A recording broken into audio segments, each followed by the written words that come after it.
tell the truth. They don't mind if you're told where I'm from. Anyone I find intrusive. You a bother if you choose me. I don't know what to think of you. Eyes and talent insecure, chloroform. I would rather stand a few steps. Why would I lie to you? My love, my love, my love, my love is. My love, my love, my love is.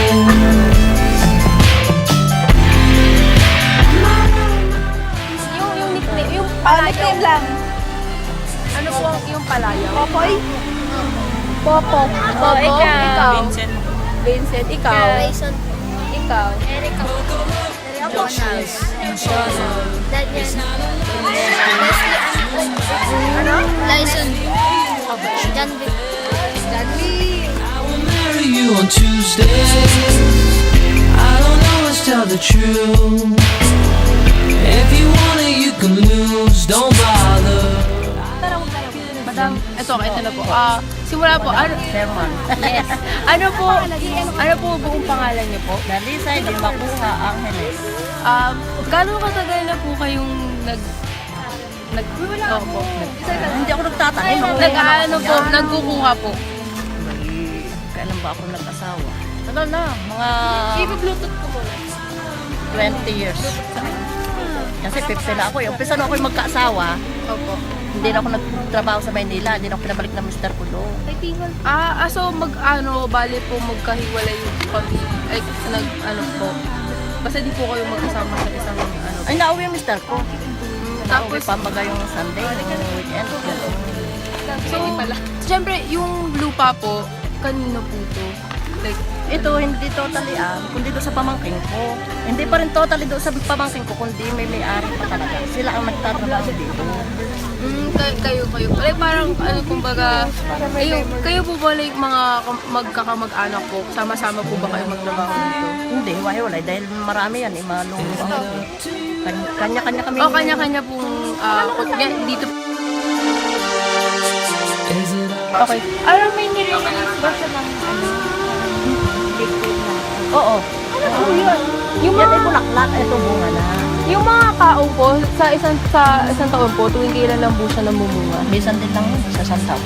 Ito lang po yung kaong. Ay, maubos na. Ang dami lang. May mga iba puno pa po Yung ba? mga yan, yung mga green na yun, malalaking puno na yun. Oo. Yun, nakuha na namin yan. Nakuha na namin. But paano po yung pagbenta rin yan? Paano yung... Pakilo naman siya. May pumipick up din dito. Opo. Tapos, parang po siya, paano po siya nagagawang ganun? Ay, naku, yan, ganyan siya. Opo. Lalaslasin siya namin. Tapos ilalaga pa doon sa drum. Alam yung drum na lata, yung malaki? Opo. Yun, ilalaga yun. Tapos yung may kahoy sa ilalim, marami kahoy. Tapos kukulong siya, maluluto. Tapos maraming dyan, proseso niya. Puputulin pa isa-isa bago susungkitin namin. Tapos pagbenta po, magkano?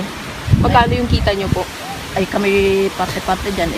Pag kami naka 100 kilos, ay di halimbawa 30 pesos ang kilo. Yun.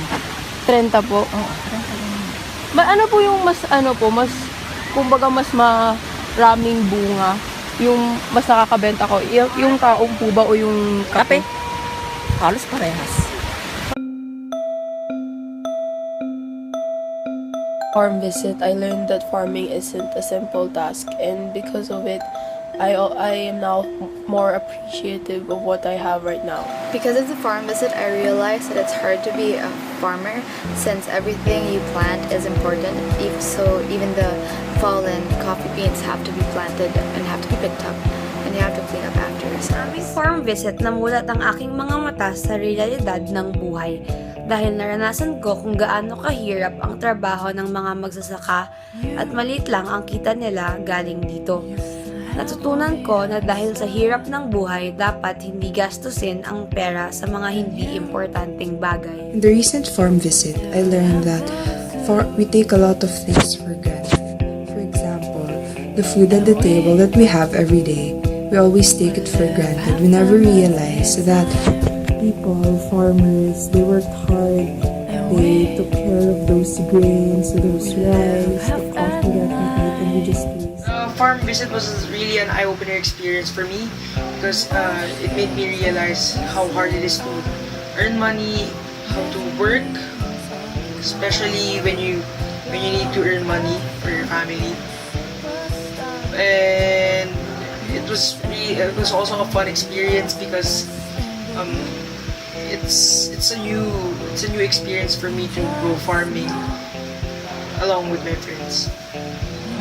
In the farm visit, I learned that no matter what your job is, whether you're a businessman, a lawyer, or a farmer, you always have to work hard and you always have to strive for more, be determined to get a good product or outcome on things.